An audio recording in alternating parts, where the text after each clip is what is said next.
Assalamualaikum everyone, my name is Amir Farid.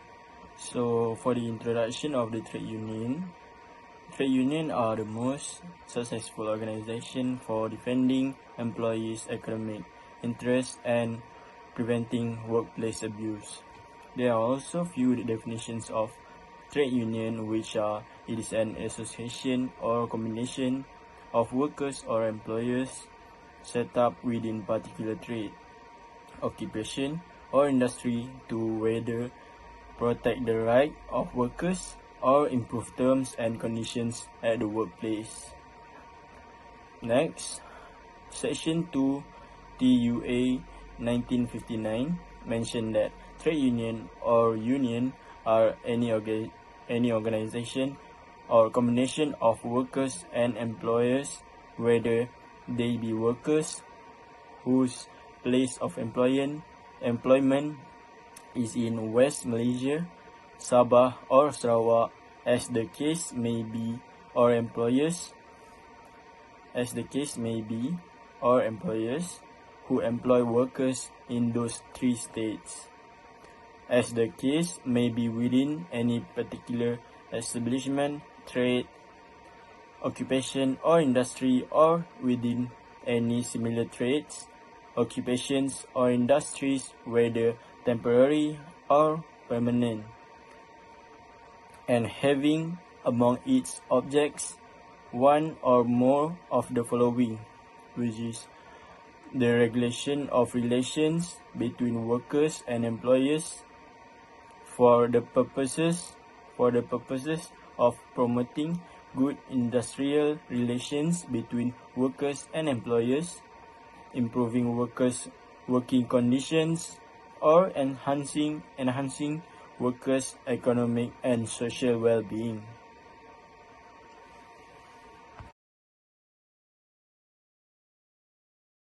Assalamualaikum warahmatullahi wabarakatuh.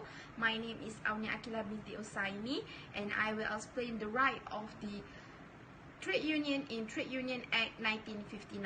The first right is disabilities unregistered union.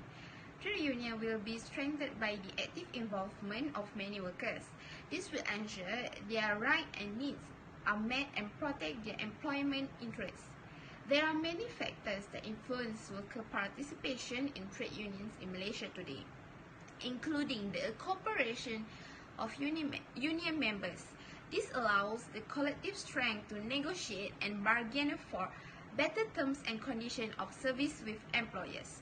Trade unions have a long history of successful collective bargaining, which helps to get agreement reached.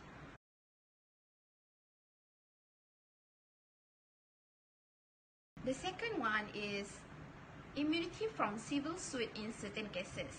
The Trade Union Act 1959 grants certain benefits and immunities to individuals and leaders of registered workers' guilds to enable them to carry out their legitimate activities of organizing workers without fear of common or criminal activity or risk.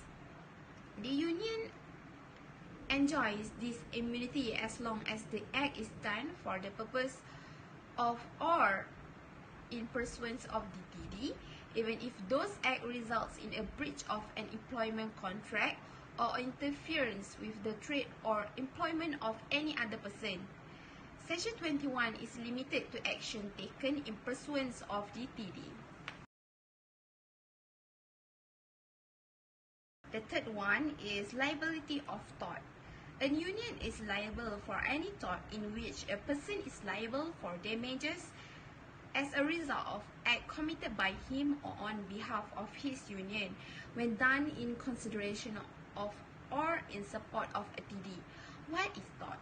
Tort included topics such as tortious bodily harm, negligence, breach of legal duty of care resulting in damage, defamation, trespassing on property, and harassment. However, the law did state that a union is trustees and officials is responsible for torts done involving specific property or right of a trade union or its usage. As such, a trade union can be charged for the tort of nuisance if its premise is being used in a way that can cause nuisance to its neighbors. Next is liability of contract. Every registered trade union is Next is liability of contract. Every registered trade union is liable on any contract entered into by it or by agent acting on his behalf, but they are not so liable on any contract which is void or unenforceable by law.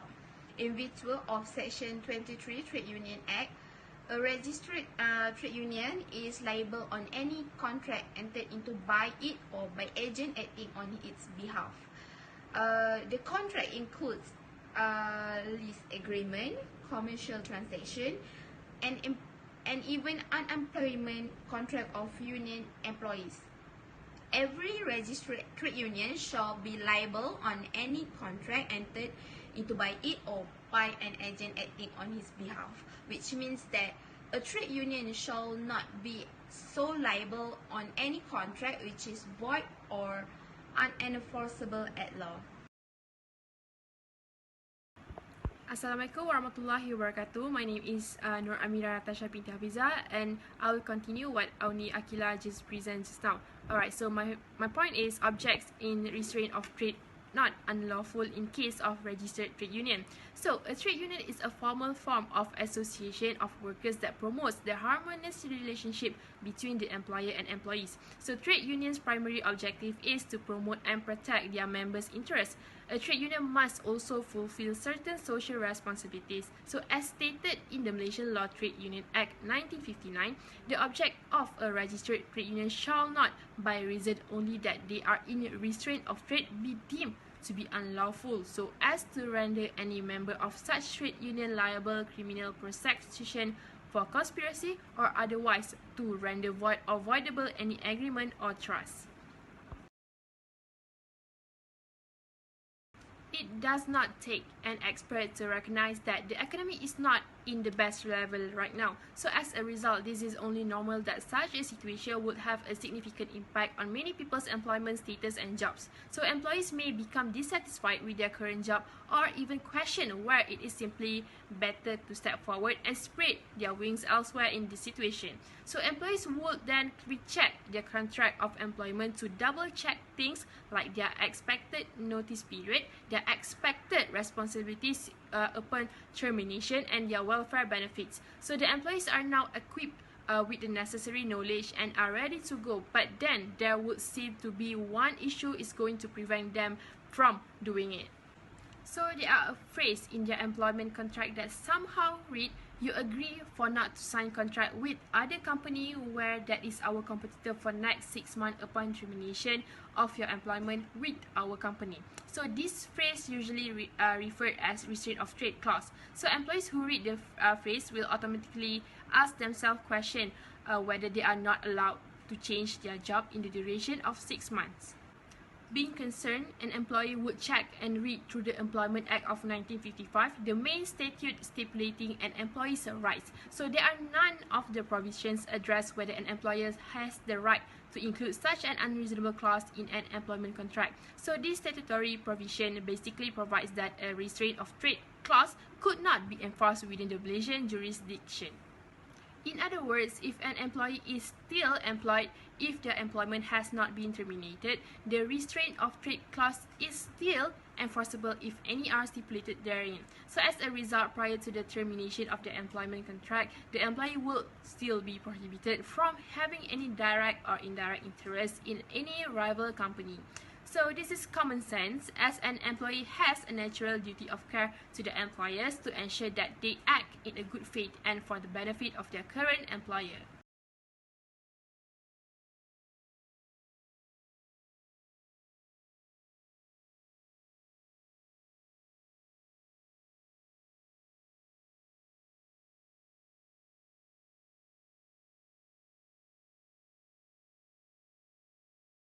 The next point is no trade union of workers shall call for a strike, nor shall any of its members go on strike, nor shall any trade union of employers declare a lockout. So in the case of a trade union of workers, without first obtaining consent by democratic vote of at least 2/3 of its total number of members entitled to vote and in respect of whom the strike is to be called, and in the case of a trade union of employers without first obtaining the consent by secret ballot of at least 2/3 of its total number of members that entitled to vote and in respect of whom the strike is to be called.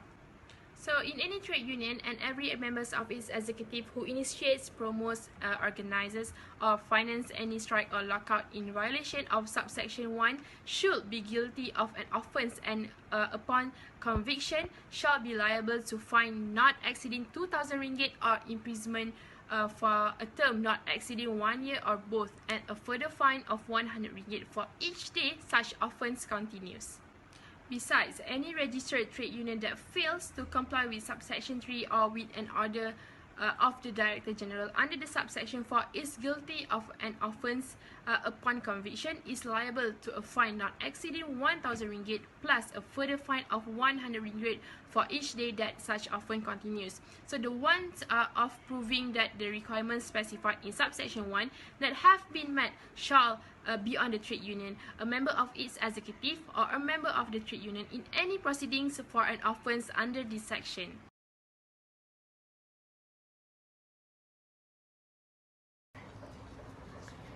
Alright. So, as a conclusion, a trade union representative or consultant may accompany union members to disciplinary or grievance hearings. All employees, whether union members or not, have the right to be accompanied by a union representative. Employees benefit from collective bargaining done on their behalf by trade unions. Trade unions advocate for maternity and paternity leave, as well as flexible working hours. They also campaign against all forms of discrimination, among other things. Employers must pay attention to their employees. Companies all over the world have realized that the best way to solve problems is through dialogue. Negotiating with a large group of people, on the other hand, is frequently difficult. As a result, negotiating with trade unions saves employers a significant amount of time.